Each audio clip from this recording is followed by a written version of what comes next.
નમસ્કાર મિત્રો. તો હવે અહીંયા કેટલાક એવા ટ્રેડર પણ છે જે નવા ટ્રેડર છે કે પછી 3-4 વર્ષથી ટ્રેડિંગ કરે છે. એ લોકો ફક્ત ઓપ્શન ટ્રેડિંગ એટલા માટે જ કરે છે કે એ લોકો રોજના 1000 કે 2000 કેવી રીતના કમાવી શકે.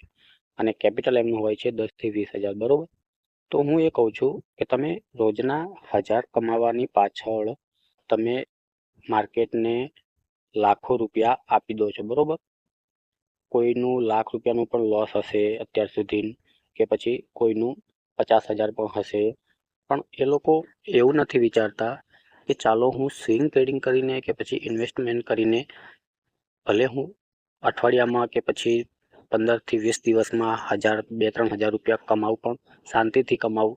ના મારે કોઈ ઉતાવળ છે કે ના રોજના મારે 1000 2000 3000 લોસ કરવા છે. કારણ કે અહીંયા લોકો રોજના 1000 કમાવાના ચક્કરમાં લાખો રૂપિયા માર્કેટમાં ડુબાવીને જાય છે. અને બસ એક જ ભૂલ છે કે એમને બસ રોજના 1000 રૂપિયા જ કમાવા છે. અને એ 1000 કમાવાની પાછળ એ લોકો એનું પોતાનું એટલું નુકસાન કરાવી બેસે છે કે જે એ કરવાથી એ લોકોને કોઈ ફેર જ નથી પડતો. ઘણા એવા ટ્રેડર્સ મેં જોયા છે કે લાખોનું નુકસાન કરી બેસ્યા છે, પણ છતાંય સ્વિંગ ટ્રેડિંગ આટલી સરળ હોવા છતાંય એ લોકો સ્વિંગ ટ્રેડિંગ કરતા નથી. તો પ્રાઇઝ એક્શનથી તમે સ્વિંગ ટ્રેડિંગ એકદમ ઇઝી તરીકેથી કરી શકો છો, કાં તો પછી કોઈની સ્વિંગ ટ્રેડિંગ સ્ટ્રેટેજી યુઝ કરીને ત્યાંથી પણ તમે એક સારું રિટર્ન કમાવી શકો છો. અને તમે અત્યાર સુધી કેટલા લોસમાં છો એ મને કમેન્ટ કરીને જરૂરથી જણાવજો. કારણ કે સ્વિંગ ટ્રેડિંગ માટે શું છે કે તમારામાં પેશન્સ થોડુંક હોવું જોઈએ.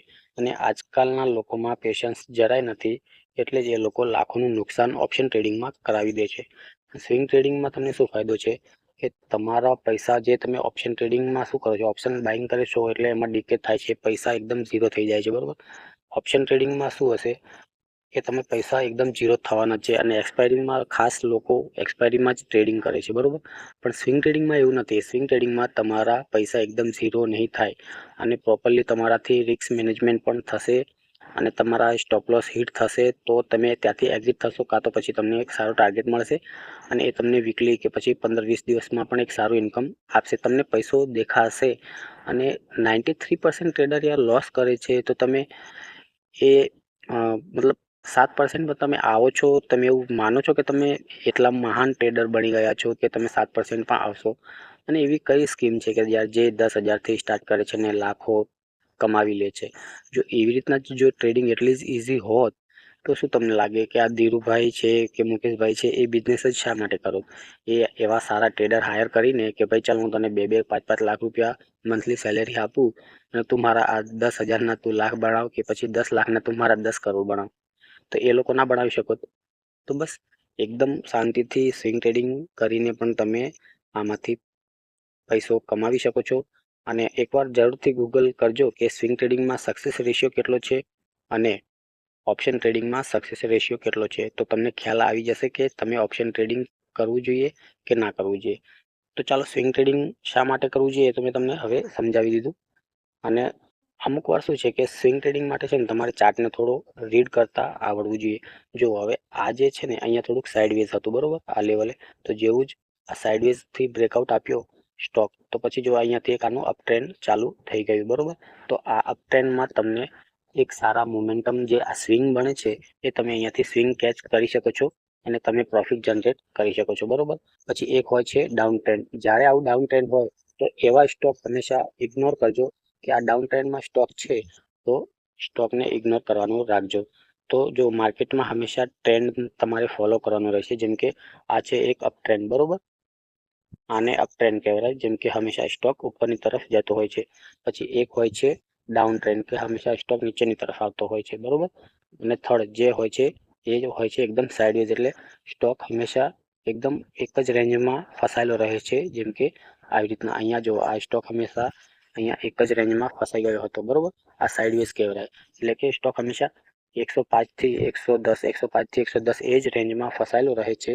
અને પછી જો અહીંયા બ્રેકઆઉટ આપે એક પુલિશ કેન્ડલથી, તો ત્યાં તમે ટ્રેડ લઈ શકો છો અને એ તમને બહુ જ સારું પ્રોફિટેબલ ટ્રેડ ત્યાં તમને મળી શકે છે. જેમ કે જો અહીંયા સાઇડવેઝ થયા પછી એક મસ્ત ઉપરની સાઈડ મોમેન્ટમ જોવા મળી હશે તમને. તો તમે આવી રીતના પણ એક સિમ્પલ સ્ટ્રેટેજી યુઝ કરીને આવા સ્ટોક ગોતીને, જેમ કે જે કન્સોલિડેટ થઈ રહ્યા હોય, જેમ કે સાઇડવેઝ થતા હોય, બરોબર? એવા કેટલાય સ્ટોક છે, તમે જઈને ચાર્ટને રીડ કરતા શીખો, એકદમ જુઓ એક એક સ્ટોકના ચાર્ટ કે કેવી રીતના સ્વિંગ હાઈ સ્વિંગ લો કરે છે, શું એનું પેટર્ન બને છે. ઘણીવાર તો જો કેટલાય એવા સ્ટોક હશે કે જે સારા પેટર્ન ફોર્મ થાય છે એકદમ ઇઝી તરીકેથી. હવે આ ટાટા સ્ટીલનો શેર છે બરોબર, આમાં પણ હું તમને બતાવી દઉં કે અમુક પેટર્ન કયા છે. તો એક મિનિટ થોડું હું ડિલીટ કરી દઉં એટલે હું ચાર્ટ તમને ચોખ્ખો દેખાય. તો જો અહીંયા તો અપ ટ્રેન્ડ હતું એટલે કે હાયર હાઈ ને હાયર લો બનતા હતા બરોબર. પછી એક આગળ થોડું જઈએ, પાછળ જઈએ હજુ આપણે. જો અહીંયા પણ થોડુંક સાઇડવેઝ હતું બરોબર આ જગ્યાએ, કેમ કે અહીંયાથી માર્કેટ એકદમ સ્ટોક સાઇડવેઝ થઈ ગયો હતો આ લેવલ. તો અહીંયા પણ સાઇડવેઝ થયા પછી એક બ્રેકઆઉટ મળ્યું, એક સ્વિંગ તમને જોવા મળી ગયો બરોબર. પછી એક હોય છે કે ડબલ્યુ પેટર્ન, એ પણ જો અહીંયા હું તમને બતાવું, એટલે પ્રોપર ડબલ્યુ નહીં દેખાય, તમને થોડુંક એક્સપિરિયન્સ થશે એટલે પછી તમને સમજમાં આવશે.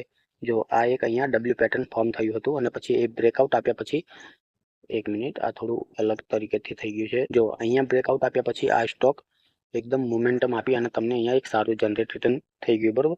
તો એવી પેટર્નો પણ ફોર્મ થાય છે પણ તમે લોકો જાણતા નથી. જો અહીંયા હવે એક જો આ છે એક ફ્લેગ પેટર્ન બરોબર આવી રીતના. તો આ ફ્લેગ પેટર્ન મેં બ્રેકઆઉટ થયું તો પણ અહીંયા તમને એક સારું મોમેન્ટમ જોવા મળ્યું. તો આવા એક પેટર્ન હરેક સ્ટોકમાં થતા હોય છે અને તમે એ પેટર્નનો યુઝ કરીને પણ સ્વિંગ ટ્રેડિંગથી એક સારું રિટર્ન કમાવી શકો છો. હું શા માટે ઓપ્શન ટ્રેડિંગની ના પાડું છું, કારણ કે હું છેલ્લા 6 વર્ષથી ટ્રેડિંગમાં છું અને ઓપ્શન ટ્રેડિંગની દરેક દુખતી નસ મને ખબર છે. તો તમે લોકો પણ લોસમાં હશો એ મને ખબર છે અને ક્યારે તમે રિકવર નથી કરી શકવાના. રિકવર થશે તો ફક્ત ને ફક્ત સ્વિંગ ટ્રેડિંગથી જ થશે. તો હું એટલું જ કહીશ કે સ્વિંગ ટ્રેડિંગ ઉપર વધારે ફોકસ કરો, ઓપ્શન ટ્રેડિંગ છોડી દો. હા, જો કદાચ તમને ફાવતું હોય, એક્સપિરિયન્સ થઈ ગયો હોય તો સ્ટોકમાં ઇન્ટ્રાડે કરો, કારણ કે ત્યાં સ્ટોક ડીકે નહીં થાય અને ઓપ્શન ટ્રેડિંગમાં પ્રીમિયમ ડીકે થવાના કારણે આપણે બહુ મોટું લોસ ગુમાવી શકીએ છીએ અને આપણી ત્યાં સાયકોલોજી ખરાબ થાય છે. પછી આપણે ઓવર ટ્રેડિંગ કરીએ છીએ અને બહુ જ મોટું જે પણ આપણું કેપિટલ હોય એ જ દિવસે આપણે ગુમાવી દઈએ છીએ. તો આવું કોને કર્યું છે એ કમેન્ટ કરીને જરૂરથી જણાવજો. તો મિત્રો, વિડીયો ગમ્યો હોય તો વિડીયોને લાઇક કરજો અને આવા જ વિડીયો તમારે જોવા હોય તો ચેનલને સબસ્ક્રાઇબ કરી દેજો, જ્યારે પણ હું વિડીયો પોસ્ટ કરું તો તમને નોટિફિકેશન મળી જઈએ.